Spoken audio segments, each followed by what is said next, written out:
नमस्कार, मैं श्रेया, आप देख रहे हैं डिजिटल न्यूज एनालिसिस। आज के एनालिसिस में चलिए देखते हैं क्या है खास। इंदिरा गांधी को पछाड़कर मोदी बने दूसरे सबसे लंबे कार्यकाल वाले प्रधानमंत्री। क्या है इस उपलब्धि का राजनीतिक और ऐतिहासिक महत्व?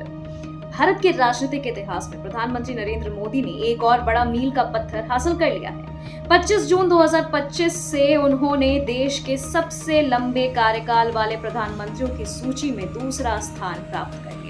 प्रधानमंत्री के तौर पर उनका कार्यकाल अब 4078 दिनों का हो गया है, जबकि पूर्व प्रधानमंत्री इंदिरा गांधी का कार्यकाल 4077 दिनों का था। इस सूची में अब उनसे आगे केवल स्वतंत्र भारत के पहले प्रधानमंत्री पंडित जवाहरलाल नेहरू हैं, जिनका कार्यकाल लगभग 17 वर्षों तक रहा।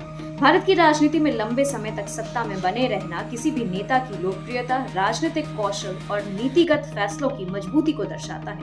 इंदिरा गांधी का कार्यकाल 24 जनवरी 1967 से 24 मार्च 1977 तक रहा, जो लगभग 11 साल 2 महीने का था। इंदिरा गांधी ने अपने समय में कई ऐतिहासिक फैसले लिए, जिनमें 1971 का भारत पाक युद्ध और बांग्लादेश का निर्माण शामिल है। वहीं नरेंद्र मोदी की अगर बात करें तो 2014 में केंद्र की सत्ता संभालने के बाद लगातार 2 आम चुनावों में पूर्ण बहुमत हासिल कर भाजपा को सत्ता में बनाए रखा, जो स्वतंत्र भारत के इतिहास में बेहद दुर्लभ है।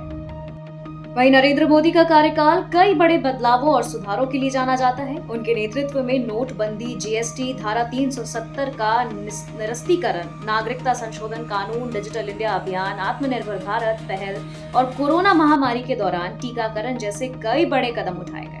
उनकी नीतियों ने देश की अर्थव्यवस्था, सुरक्षा और विदेश नीति में बड़ा बदलाव लाया है। मोदी की छवि एक निर्णायक और मजबूत नेता की बनी है, जिसने बड़े जोखिम लेकर नीतिगत फैसले किए। विशेष रूप से विदेश नीति के मोर्चे पर उन्होंने भारत की वैश्विक साख को मजबूत करने का दावा किया। अमेरिका, रूस, जापान और यूरोपीय देशों के साथ संबंधों को नई ऊंचाई पर ले जाने में मोदी सरकार का बड़ा योगदान रहा है।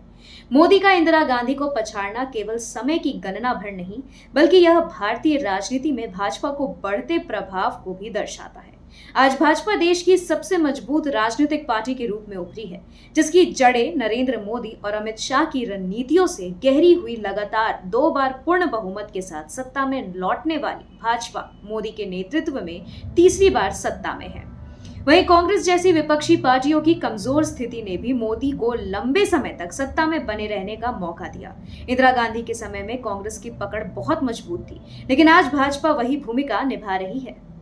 हालांकि मोदी का कार्यकाल उपलब्धियों से भरा रहा, लेकिन उनकी सरकार को बेरोजगारी, महंगाई, किसानों के आंदोलन, विपक्ष के आरोपों और लोकतांत्रिक संस्थाओं पर नियंत्रण के आरोप जैसी कई चुनौतियों का सामना भी करना पड़ा। 2029 तक अगर मोदी सत्ता में बने रहते हैं तो वो जवाहरलाल नेहरू के 17 वर्षों के रिकॉर्ड को भी चुनौती दे सकते हैं। नरेंद्र मोदी का यह रिकॉर्ड केवल उनकी व्यक्तिगत उपलब्धि नहीं है, बल्कि भाजपा और उसके नेतृत्व वाली राजनीति का भी प्रमाण है। इंदिरा गांधी को पीछे छोड़ना एक ऐसा ऐतिहासिक क्षण है जो बताता है कि भारतीय राजनीति में अब एक नए युग में प्रवेश कर चुकी है। आने वाले वर्षों में यह देखना दिलचस्प होगा कि क्या मोदी न केवल इस उपलब्धि को बनाए रखते हैं, बल्कि नेहरू के ऐतिहासिक रिकॉर्ड को भी तोड़ पाते हैं या नहीं।